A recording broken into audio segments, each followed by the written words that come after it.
नमस्कार। हाँ। आज हम ना कुछ दिलचस्प अंग्रेजी शब्दों की दुनिया में गोता लगाने वाले हैं। हाँ बिल्कुल, कई शब्द ऐसे होते हैं जो हम सुनते तो हैं पर शायद उनका सही मतलब या वो कहाँ इस्तेमाल होते हैं उसको लेके थोड़े अनश्योर रहते हैं। सही कहा। तो आज का हमारा इरादा यही है कि रटना नहीं है, नहीं, बिल्कुल नहीं। हमें शब्दों को महसूस करना है, समझना है। तो आज हम ऐसे 10 शब्द लेंगे, हाँ उनका अंग्रेजी और हिंदी मतलब देखेंगे, कुछ मिलते जुलते शब्द यानी सिनोनिम्स, हाँ। और हाँ, वाक्यों में इस्तेमाल भी। और सबसे मजेदार बात, आखिर में एक छोटी सी कहानी भी होगी जिसमें ये सारे मतलब 10 के 10 शब्द इस्तेमाल होंगे, ताकि वो दिमाग में एकदम फिट हो जाए। परफेक्ट। तो करें शुरू। चलिए, पहला शब्द क्या है? पहला शब्द है बेनेवलेंट। स्पेलिंग है BENEVOLENT। बेनेवलेंट। हाँ, सुना है। सुनने में थोड़ा सा भारी लगता है शब्द, पर मतलब बहुत प्यारा है। हिंदी में कह सकते हैं दयालु या भलाई चाहने वाला। भलाई चाहने वाला। अच्छा। अंग्रेजी में इसका अर्थ है kind and wanting to help others. मतलब सिर्फ दयालु होना नहीं, बल्कि दूसरों की मदद करने की एक इच्छा रखना, एक्टिवली। अच्छा, तो ये सिर्फ काइंड होने से थोड़ा अलग है, मतलब इसमें वो एक्शन वाला कंपोनेंट भी है। हाँ, बिल्कुल सही पकड़ा आपने। इसमें वो करने की इच्छा, वो सक्रियता थोड़ी ज्यादा है। जैसे कोई सिर्फ अच्छा सोचता नहीं, करता भी है। समझ गया। तो इसके सिनोनिम्स क्या होंगे फिर? काइंड तो होगा ही। हाँ, काइंड तो है ही। जेनरस, केयरिंग, कंपैशनेट, ये सब इसके पर्यायवाची हैं। कंपैशनेट भी। ये सारे ही पॉजिटिव शब्द है। बिल्कुल। और बेनेवलेंट में वो मदद करने वाली भावना थोड़ी और उभर कर आती है। कोई उदाहरण वाक्य देखते हैं। हाँ, जैसे the benevolent teacher helped poor students with free books. मतलब उस दयालु शिक्षक ने गरीब छात्रों को मुफ्त किताबें देकर मदद की। यहाँ वो मदद करना साफ दिख रहा है। एग्जैक्टली। और दूसरा, his benevolent nature made him loved by all. उसके भलाई चाहने वाले स्वभाव के कारण सब उसे प्यार करते थे। ये उसकी नेचर की बात हो गई। तो ये हुआ बेनेवोलेंट, जो सक्रिय रूप से भला चाहता है। अब अगर कोई भला चाहता है तो कोई बुरा भी चाहता होगा। इसका एकदम उल्टा। बिल्कुल। और वो शब्द है मेलेवोलेंट। MELEVOLENT। बेनेवोलेंट का एकदम ऑपोजिट। मलेवोलेंट। हिंदी में क्या हुआ? दुष्ट या बुरा चाहने वाला। हाँ, दोनों ही सही है।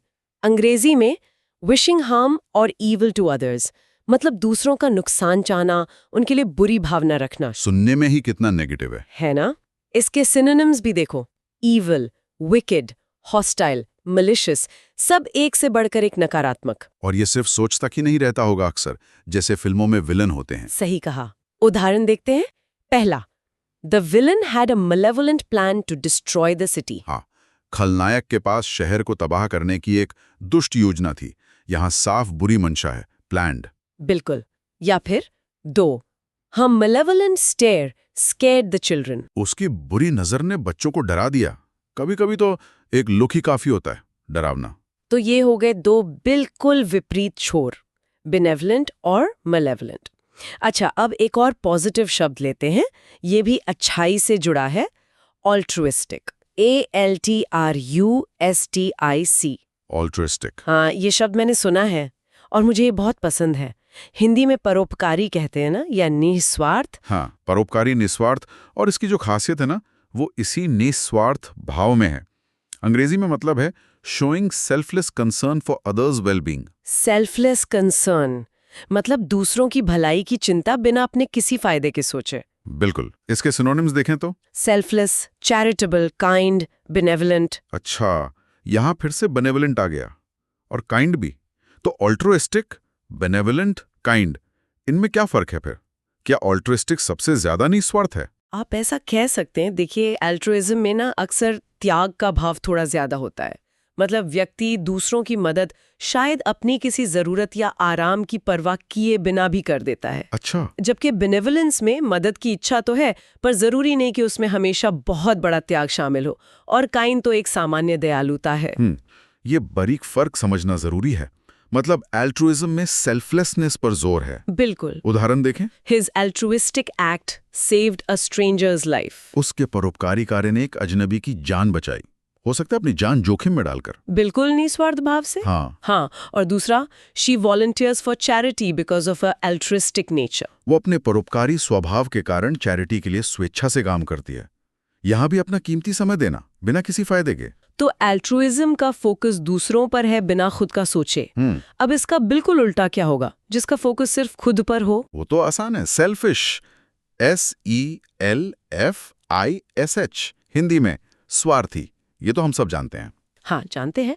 और ये एल्ट्रुइस्टिक का एकदम सटीक विपरीत है। अंग्रेजी में caring only about oneself, not others। सिर्फ अपनी परवाह, अपना फायदा। सही। सिनोनिम्स भी देख लीजिए, self centred, greedy, egocentric, inconsiderate. Egocentric मतलब जिसे लगता है बस वही सही है, वही इंपॉर्टेंट है। हाँ, वो भी स्वार्थ का ही एक रूप है और इसके नतीजे अक्सर अच्छे नहीं होते। बिल्कुल नहीं। जैसे उदाहरण है 1. His selfish behavior cost him his friends. उसके स्वार्थी व्यवहार की वजह से उसके दोस्त छूट गए। होता है ऐसा। और दूसरा 2. A selfish person never earns respect. एक स्वार्थी इंसान कभी इज्जत नहीं कमा पाता। सच बात है। तो ये हो गया एल्ट्रुइस्टिक और सेल्फिश का कॉन्ट्रास्ट। अब थोड़ा देने लेने पर आते हैं। एक और पॉजिटिव शब्द। हाँ, क्यों नहीं। अगला शब्द है जेनरस। GENEROUS। जेनरस यानी उदार या दानशील। ये शब्द सुनते ही एक खुले दिल वाले इंसान की तस्वीर बनती है। बिल्कुल सही कहा, एकदम। अंग्रेजी में मतलब है willing to give और share freely, मतलब खुशी खुशी बिना किसी झिझक के देना या साझा करना। खुले हाथ वाला। हाँ, इसके सिनोनिम्स भी इसी भाव को दर्शाते हैं। Giving, kind, big hearted, benevolent. फिर बेनेवलेंट। लगता है ये सारे अच्छे गुण आपस में जुड़े हुए हैं। काफी हद तक उदारता और भलाई चाहना अक्सर साथ साथ चलते हैं। अच्छा, एक सवाल है, क्या जेनरोसिटी सिर्फ पैसे या चीजें देने तक ही होती है, या इसका मतलब और भी कुछ हो सकता है? बहुत अच्छा सवाल पूछा। नहीं, ये सिर्फ पैसों या चीजों तक सीमित नहीं है। कोई अपना वक्त देने में जेनरस हो सकता है। हाँ, ये बात तो है। कोई अपनी नॉलेज शेयर करने में, किसी की मदद करने में, यहाँ तक कि किसी की तारीफ करने में भी जेनरस हो सकता है। उदारता कई तरह की होती है। ये बहुत जरूरी पॉइंट है। सिर्फ पैसे से नहीं तोल सकते। उदाहरण देखें। बिल्कुल। पहला, she made a generous donation to the orphanage. उसने अनाथालय को उदार दान दिया। ये तो पैसों या सामान वाला उदाहरण हो गया। हाँ, और दूसरा, he is known for his generous spirit. वो अपनी उदार भावना के लिए जाना जाता है। यहाँ शायद उसके खुले दिल, मदद करने की आदत, वक्त देने की बात हो रही है। बिल्कुल।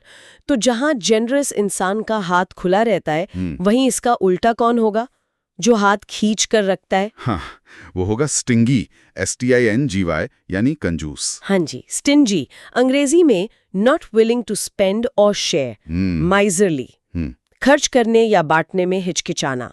माइजरली भी कहते हैं। हाँ, माइजरली, चीप, टाइट फिस्टेड, पेनी पिंचिंग, ये सब कंजूसी के ही अलग अलग रंग हैं।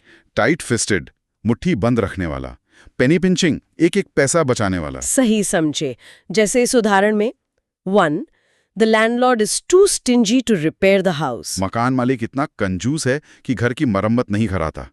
क्लासिक उदाहरण है। कितनी अच्छी सलाह है। तारीफ करने में क्या जाता है आखिर? सही बात है। तो जेनरस का ऑपोजिट हो गया स्टिंजी।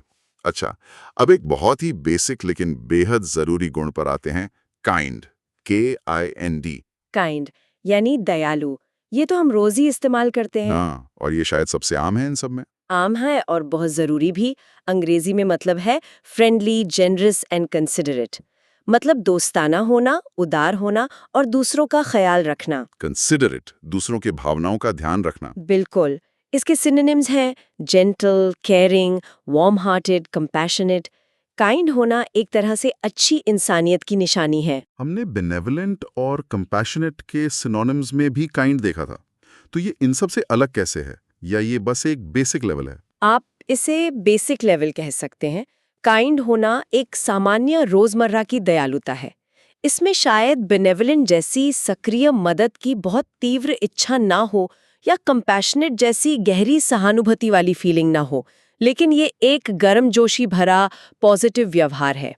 अक्सर छोटी छोटी चीजों में दिखता है। छोटी चीजों में जैसे इन वाक्यों में देखिए। पहला, she is always kind to animals. वह जानवरों के प्रति हमेशा दयालु रहती है। ये एक स्वाभाविक व्यवहार है। हाँ, और दूसरा, a kind word can change someone's day. एक प्यार से बोला गया शब्द किसी का पूरा दिन बदल सकता है। ये छोटी सी बात बहुत मायने रखती है। बिल्कुल। अब इस सहज दयालुता का, इस काइंडनेस का एकदम उल्टा क्या होगा? वो होगा क्रूअल, CRUEL, हिंदी में निर्दयी या क्रूर। हाँ, क्रूअल अंग्रेजी में कॉजिंग पेन और सफरिंग इंटेंशनली, जानबूझकर इरादे से किसी को तकलीफ देना, इंटेंशनली।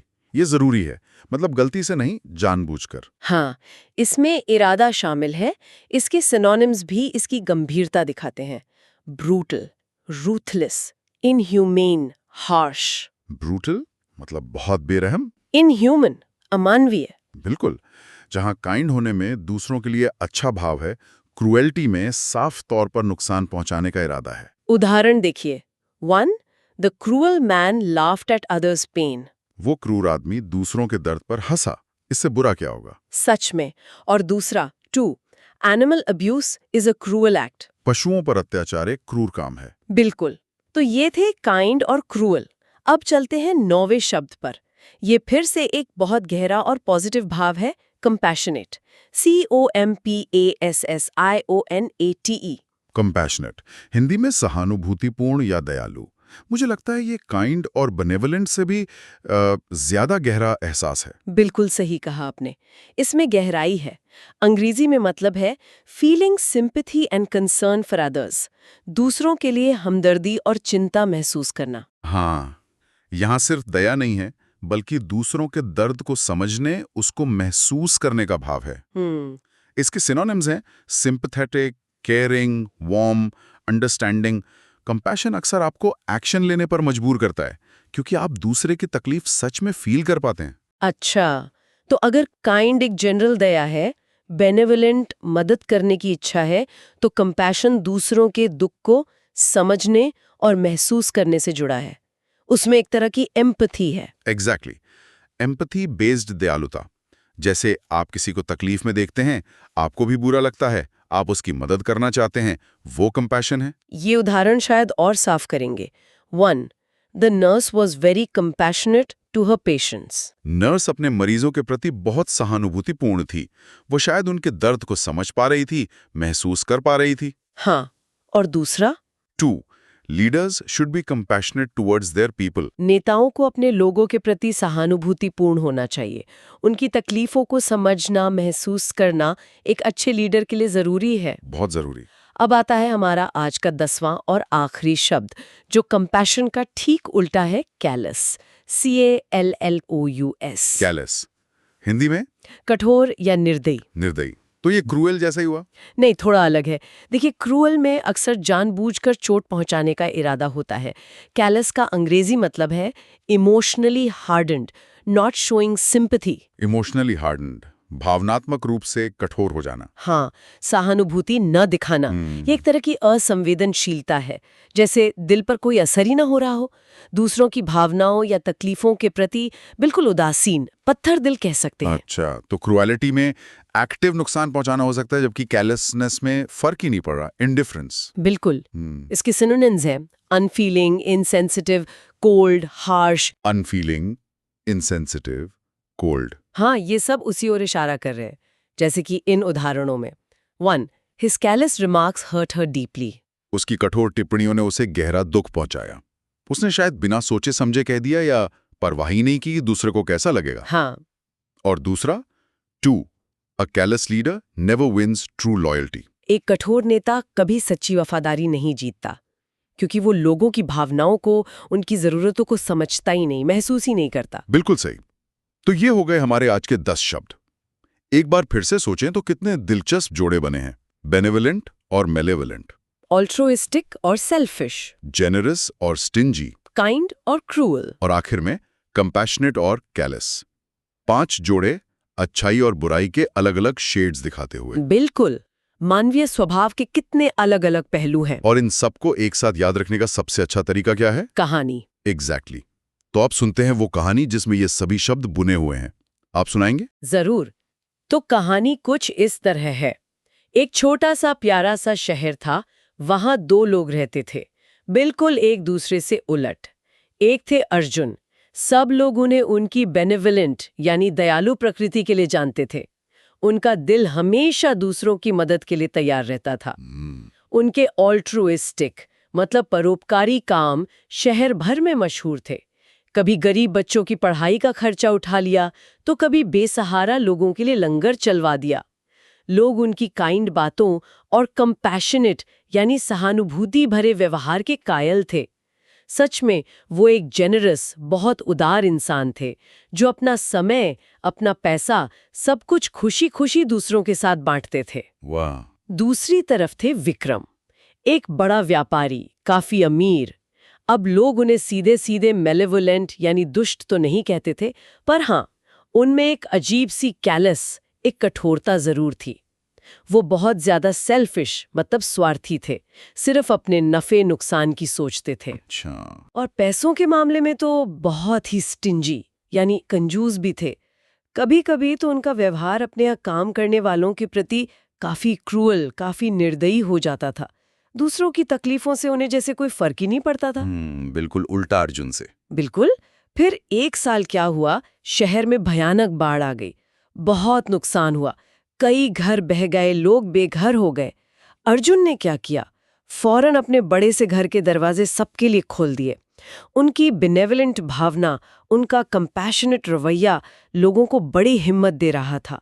उन्होंने न सिर्फ लोगों को छत दी, बल्कि अपने जेनरस स्वभाव के मुताबिक खाने पीने, कपड़ों सबका इंतजाम किया, जैसा उनसे उम्मीद थी। उधर विक्रम, वो अपने आलीशान घर में बैठे खिड़की से बाढ़ का पानी देख रहे थे।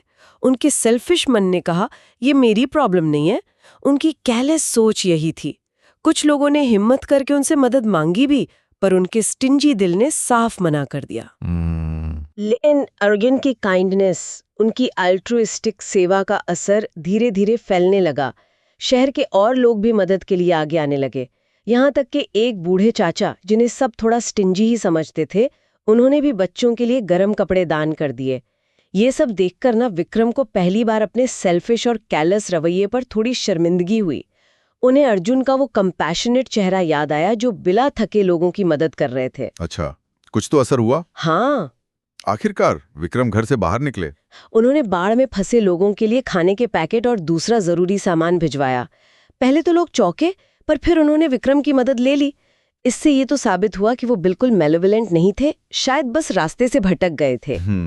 उस दिन के बाद विक्रम पूरी तरह बदले तो नहीं, पर हाँ, उनमें थोड़ी काइंडनेस जरूर आ गई। उन्होंने शायद ये सीखा कि जेनरोसिटी में भी एक अलग तरह की खुशी है, जो सिर्फ पैसा कमाने में नहीं मिलती। शहर ने मिलकर उस मुश्किल वक्त का सामना किया और ये साबित हुआ कि कंपैशन और एल्ट्रुइज्म कितनी बड़ी ताकत है, जो क्रूएलिटी और सेल्फिशनेस पर हमेशा भारी पड़ती हैं। वाह, क्या कहानी थी! इसने तो सच में इन सभी शब्दों को एकदम जिंदा कर दिया। उनके बीच का जो कनेक्शन है, जो फर्क है, वो अब और भी क्लियर हो गया है। हाँ, उम्मीद है इससे हमारे सुनने वालों को भी ये शब्द याद रखने में आसानी होगी। कहानी से चीजें जल्दी याद रहती हैं। बिल्कुल। तो चलिए एक बार फटाफट आज सीखे गए 10 शब्दों को दोहरा लेते हैं। जरूर। बेनेवोलेंट, दयालु, भलाई चाहने वाला। मेलेवोलेंट, दुष्ट, बुरा चाहने वाला। एल्ट्रुइस्टिक, परोपकारी, निस्वार्थ। सेल्फिश, स्वार्थी। जेनरस, उदार, दानशील। स्टिंजी, कंजूस। काइंड, दयालु। क्रूअल, निर्दयी, क्रूर। कंपैशनेट, सहानुभूतिपूर्ण, दयालु। कैलस। बेहतरीन। और अब श्रोताओं के लिए एक छोटा सा सवाल छोड़ जाते हैं। आज जो हमने गुण सीखे, अच्छे भी और बुरे भी, उनमें से आपको क्या लगता है कौन सा गुण किसी इंसान के कैरेक्टर को समझने के लिए सबसे ज्यादा जरूरी है? या क्या हाल फिलहाल में आपने इनमें से किसी गुण का, चाहे वो परोपकार हो, दयालुता हो या फिर कुछ और, कोई दमदार उदाहरण अपने आसपास देखा है? सोचने वाली बात है, जरूर सोचिएगा। तो आज के लिए बस इतना ही। सुनने के लिए बहुत बहुत धन्यवाद। ऐसी ही और दिलचस्प बातों के लिए हमसे जुड़े रहिए।